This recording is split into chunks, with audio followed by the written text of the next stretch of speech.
ऐसे ही वीडियो देखने के लिए गुलशन सर की क्लास को सब्सक्राइब कर दीजिए। सब्सक्राइब का बटन दबाइए, उसके बाद बेल आइकॉन पर दबाइए, फिर ऑल के ऑप्शन पर क्लिक कर दीजिए। और बच्चों, हम लगातार इस कक्षा में हिंदी के विभिन्न पाठों के बारे में अध्ययन करते हैं। आज भी हम हिंदी कक्षा 4 का एक पाठ अध्ययन के रूप में करेंगे। बच्चों, जैसा कि आपने अपने बचपन में अपनी दादी से, नानी से बहुत बार सुना होगा, एक छोटी सी कहावत सुनी होगी कि सुनो सबकी, करो मन की। यानी कि हमें सबकी बातें सुननी चाहिए, समझनी चाहिए। उसके बाद जो हमारा मन हमें कहे कि वो ठीक है, हमें वो बात मान लेनी चाहिए। तो आज भी हम कक्षा 4 के अंदर एक पाठ का अध्ययन करेंगे। उस पाठ के अंदर हम यही कहावत को सिद्धार्थ करेंगे कि सुनो सबकी, करो मन की।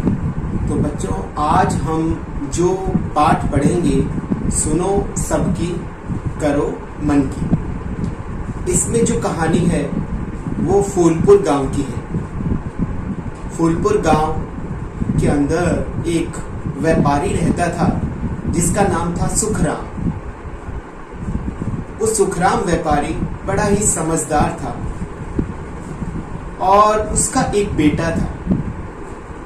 उसका बेटे का नाम था धनीराम।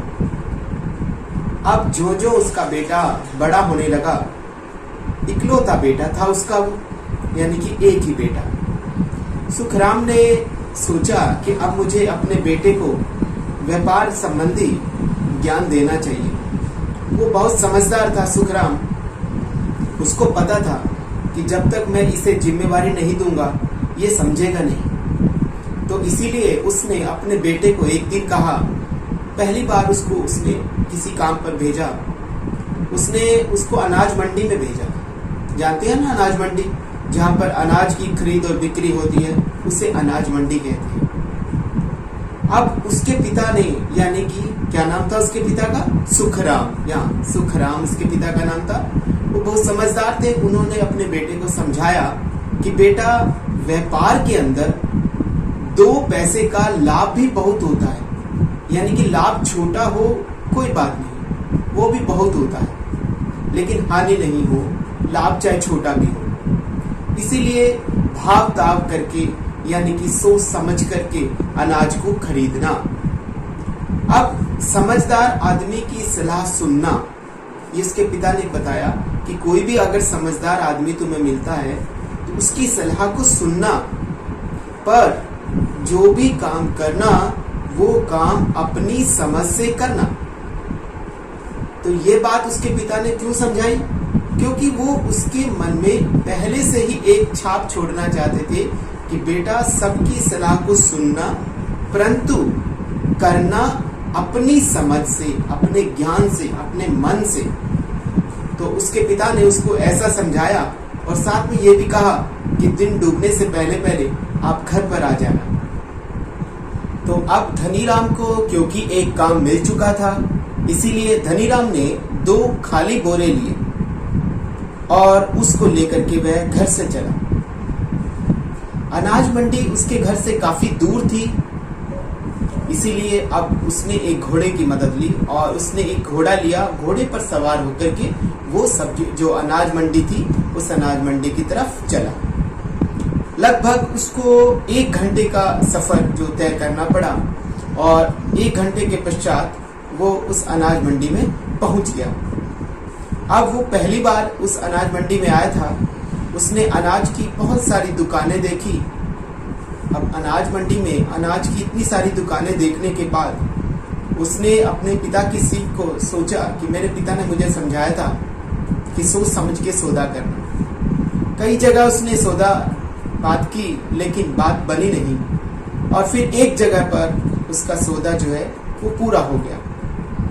उसने 1 बोरा गेहूं तुलवा लिया। 1 बोरा, 2 बोरे वो खाली लेकर के गया था, जिसमें से उसने 1 बोरा गेहूं तुलवा लिया। और फिर उसने सोचा कि अभी काफी समय पड़ा है, तो क्यों ना बाजार की सैर की जाए। इसके बाद वो बाजार की सैर की तरफ चला गया। अब जब वो बाजार से वापस आया तो दोपहर हो चुकी थी। अब उसने सोचा कि मुझे घर की तरफ चलना चाहिए, इसीलिए उसने वो गेहूं का जो बोरा खरीदा था उस बोरे को घोड़े की पीठ पर लाद लिया और अपने घर की तरफ चल पड़ा। अब क्योंकि घोड़े की पीठ पर बोरा लद गया था तो पीठ पर बैठने के लिए जगह नहीं बची, इसीलिए धनीराम ने सोचा कि चलो कोई बात नहीं, मैं पैदल ही चल पड़ता हूँ। और वो इस तरह से पैदल चलने लगा। जब वो रास्ते से जा रहा था तो उसे एक व्यक्ति मिले जिनका नाम था लाल बुझक्कड़। बड़ा हैरान हो गए ना बच्चों इस नाम को सुनकर, लाल बुझक्कड़।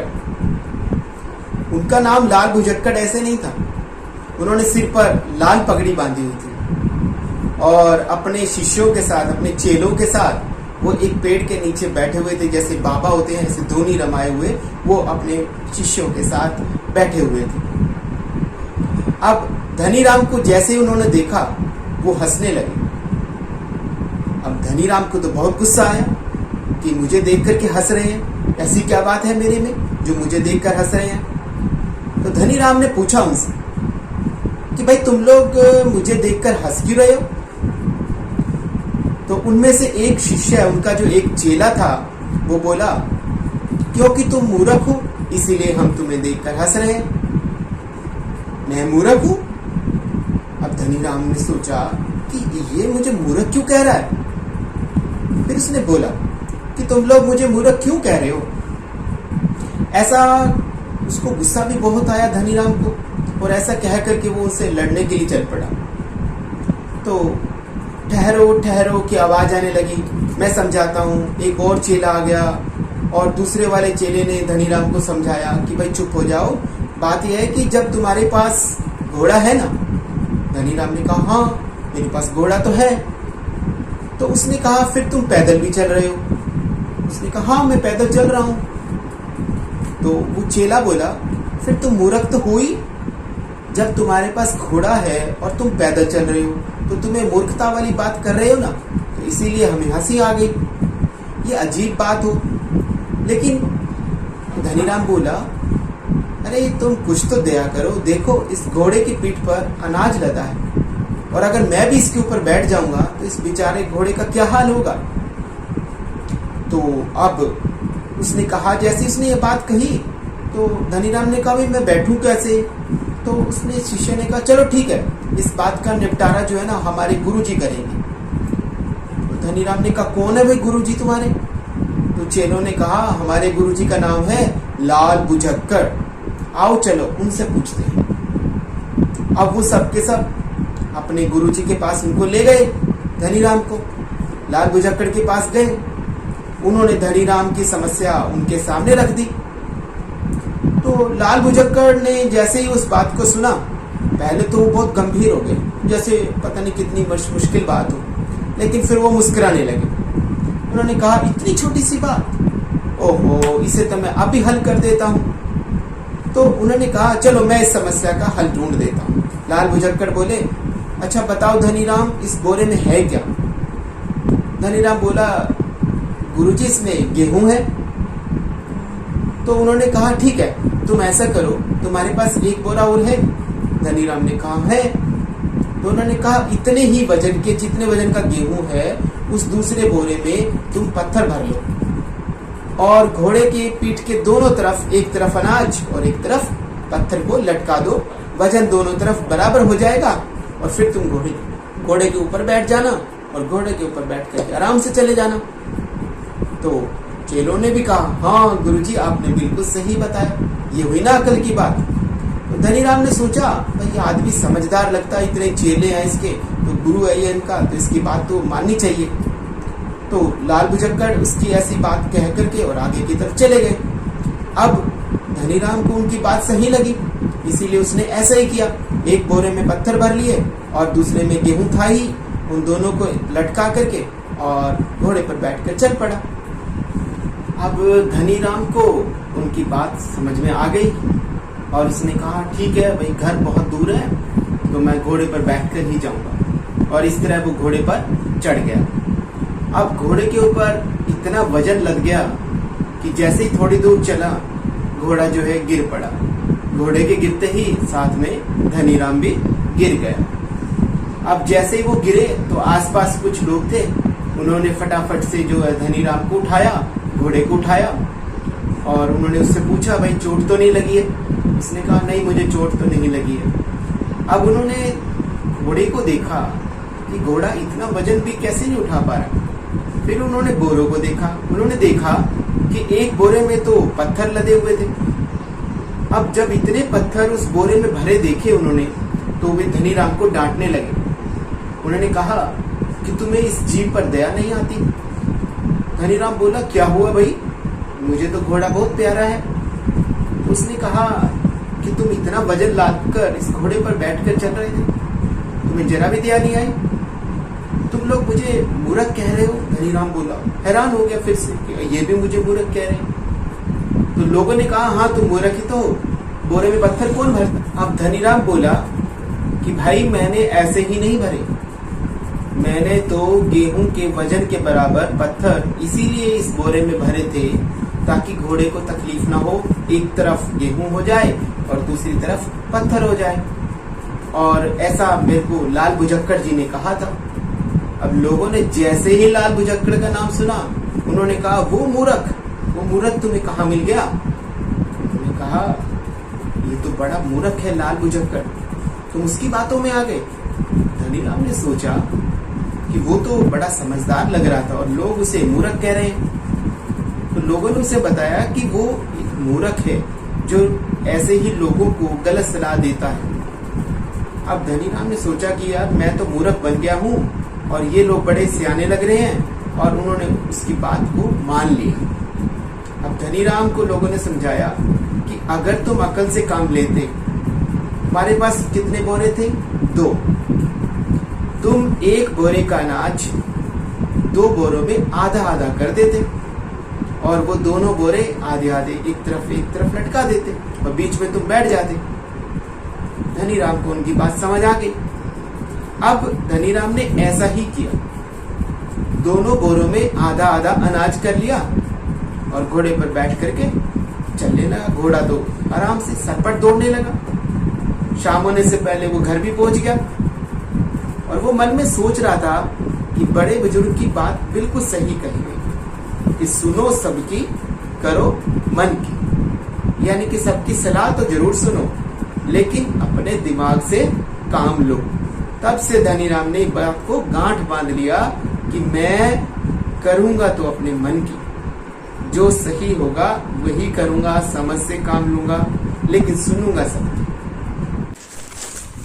अच्छा बच्चों, अब आपने इस सब पाठ को ध्यान से आपने पढ़ा है ना। अब आप लोगों को अपनी पुस्तक से भी, जैसा आपको स्क्रीन पे दिख रहा है ना, आपकी पुस्तक के अंदर भी इसी प्रकार से ये पाठ दिया हुआ है। तो आप सब ने इसी पाठ 9 को, इसकी हेडिंग क्या ऊपर लिखा है ना, सुनो सबकी, करो मन की।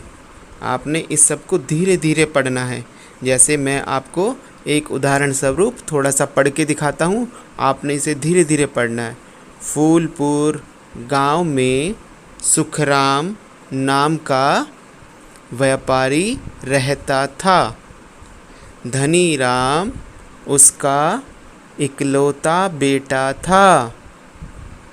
सुखराम ने धनीराम को पहली बार अनाज मंडी भेजा। पिता ने चलते समय समझाया, बेटा व्यापार में 2 पैसे का लाभ भी बहुत होता है, इसलिए भाव ताव करके अनाज खरीदना। समझदार आदमी की सलाह सुनना, पर करना अपनी समझ से। दिन डूबने पर घर आ जाना। 2 खाली बोरे लेकर वह घर से चल पड़ा। अनाज की मंडी दूर एक गांव में थी, इसलिए धनीराम घोड़े पर सवार होकर गया। ठीक है बच्चों, आपने भी इसी प्रकार धीरे धीरे ध्यान से इसको पढ़ना है। ठीक है बच्चों, शाबाश।